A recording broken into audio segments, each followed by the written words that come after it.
نحمده ونصلي على رسوله الكريم أما بعد أعوذ بالله السميع العليم من الشيطان الرجيم بسم الله الرحمن الرحيم لا إكراه في الدين قد تبين الرشد من الغي ومن يكفر بالطاغوت ويؤمن بالله فقد استمسك بالعروة الوثقى لا انفصام لها والله سميع عليم الله ولي الذين آمنوا يخرجهم من الظلمات إلى النور والذين كفروا أولياؤهم الطاغوت يخرجونهم من النور إلى الظلمات أولئك أصحاب النار هم فيها خالدون.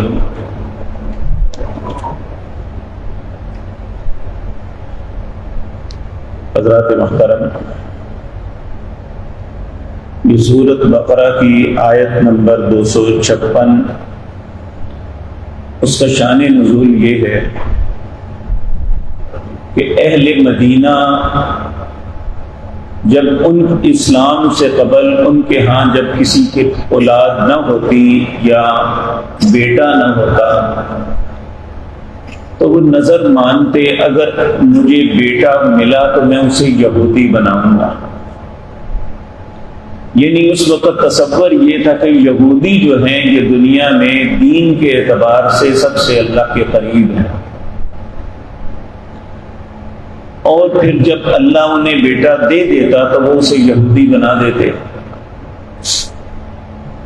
جب اللہ نے اسلام کی نعمت سے نوازا اور پھر ایسا وقت آیا کہ بنو قریظہ کے یہ یہودیوں کو مدینہ سے جلا وطن کر دیا گیا تو ان میں بہت سے اہل مدینہ کے بچے بھی ہیں. تو انہوں نے چاہا کہ یہ بچے ہمارے واپس آئیں، انہیں زبردستی اسلام میں داخل کریں. تو اللہ رب العزت نے اس بات سے منع فرما دیا کہ اسلام کے اندر کسی کو زبردستی داخل نہیں کرنا، کیونکہ جس بات پہ زبردستی کی جائے وہ کبھی بھی پائیدار نہیں ہوتا، ناپائیدار ہوتا ہے. تو اللہ رب العزت نے اس بات پہ انہیں منع کیا تھا، لیکن اس آیت کا بہت سے مسلمانوں نے غلط معنی لے لیا. اگر کسی کو نماز کے لیے سختی سے کہا جائے تو وہ کہتے ہیں لا اکراہ فی الدین. کسی کو کسی برائی سے روکا جائے تو کہتے ہیں دین میں زبردستی نہیں ہے. حالانکہ اس کا معنی یہ نہیں ہے کہ ایک مسلمان جو ہے اسے اگر نیکی کا حکم کیا جائے یا برائی سے روکا جائے تو یہ دین میں زبردستی ہے. وہ تو ایگریمنٹ کر کے مسلمان ہوا ہے کہ میں اللہ اور اس کے رسول کے حکم کو مانوں گا، اس کے مطابق چلوں گا. تو اگر وہ ایگریمنٹ پورا نہیں کر رہا تو اس پہ سختی کی جا سکتی ہے. ایک آدمی وہ اس ایگریمنٹ میں ہے ہی نہیں، یعنی وہ اسلام اس نے قبول ہی نہیں کیا، تو وہ شخص اسے ہم زبردستی کہیں کہ مسلمان ہو جا، تو ایسا نہیں. اللہ رب العزت نے اس کی اجازت نہیں دی. لیکن یہ معنی کوئی مسلمان نہیں کر سکتا کہ اگر کسی کو کسی برائی سے روکا جائے، کسی نیکی کے متعلق اسے تلقین کی جائے یا اسے سختی سے کہا جائے تو وہ کہے گا لا اکراہ فی الدین، دین میں زبردستی نہیں ہے. جی آپ مجھے زبردستی نماز پڑھا رہے ہیں. بھئی جب مسلمان ہونا ہے تو پھر یہ سب کچھ ہوگا، پھر نماز بھی پڑھنی ہوگی، روزہ بھی رکھنا ہوگا، اور جو اسلام کے احکامات ہیں ان پہ عمل کرنا ہوگا، اور ہر حرام چیز سے بچنا ہوگا. اگر نہیں ایسا کرے گا تو اسلامی حکومت اس کی پنشمنٹ کرے گی. تو یہاں جو لا اکراہ فی الدین یہ ان کے متعلق تھا کہ تم زبردستی انہیں مسلمان نہ کرو.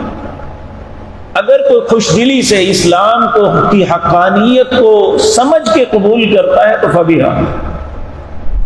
پھر اللہ فرماتے ہیں قد تبین الرشد من الغی، اللہ نے ہدایت اور سرکشی بغاوت اسے الگ الگ کر دیا ہے. یعنی حق اور باطل یہ اب دو چیزیں ہو گئی ہیں، ایک نہیں رہی. اور نبی کریم صلی اللہ علیہ وسلم نے اپنی زندگی کے آخری ایام میں کہا تھا کہ میں تمہیں ایک ایسی شاہراہ پہ چھوڑ کے جا رہا ہوں جس کی راتیں بھی دن کی طرح روشن ہیں. اب اس دین کے احکامات کے بعد بھی اگر کوئی شخص گمراہ ہوگا تو وہ اپنی گمراہی کا خود ذمہ دار ہے.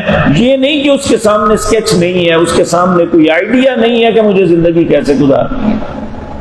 ہمارے سامنے قرآن کی صورت میں الحمدللہ ایک اسکیچ موجود ہے کہ ہمیں کیسے زندگی گزارنی ہے.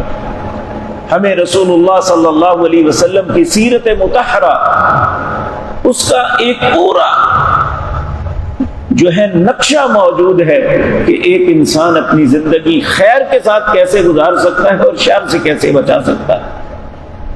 تو آپ نے فرمایا اب جو گمراہ ہوگا وہ خود اپنے آپ کو ہلاک کرنے والا ہے. تو یہاں بھی یہ فرما رہے ہیں قد تبین الرشد من الغی، اللہ نے واضح کر دیا ہے ہدایت کو اور گمراہی کو.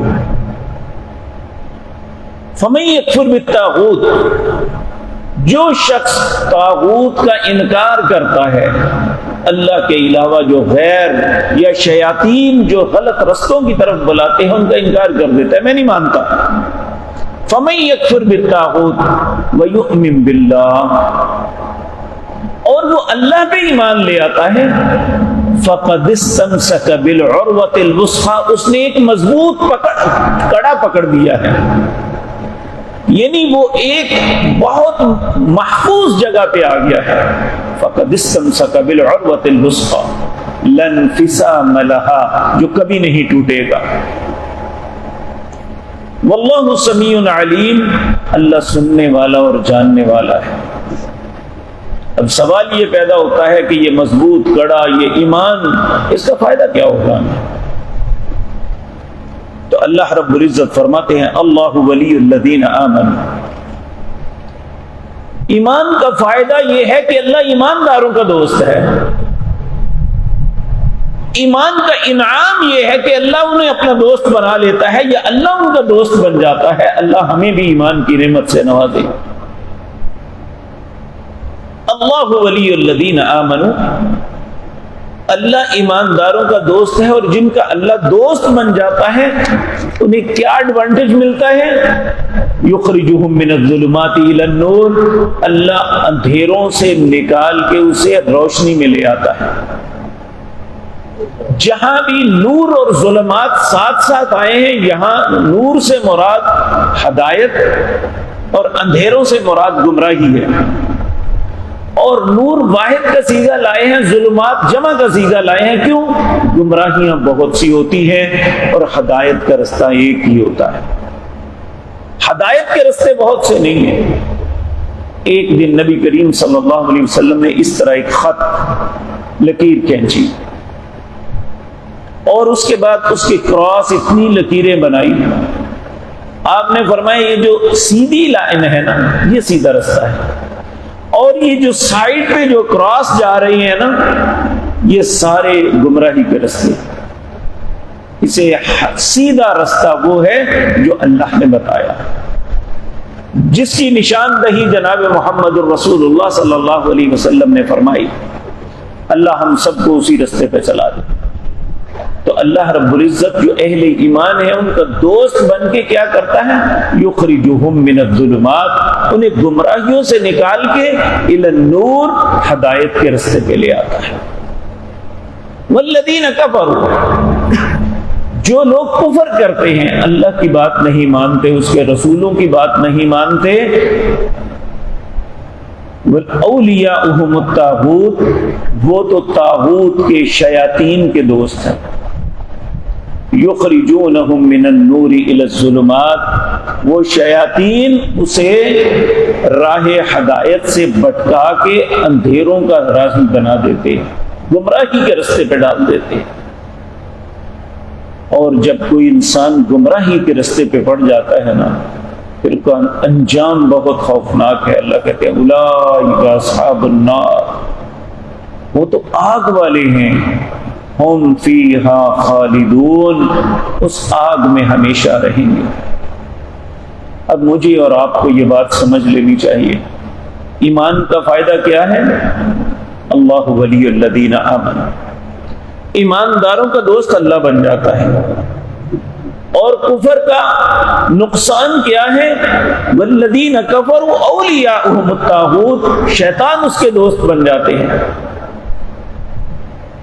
اور جس کا اللہ دوست بنتا ہے یخرجہم من الظلمات الی النور، اللہ انہیں گمراہیوں سے نکال کے ہدایت کے رستے پہ لاتا ہے.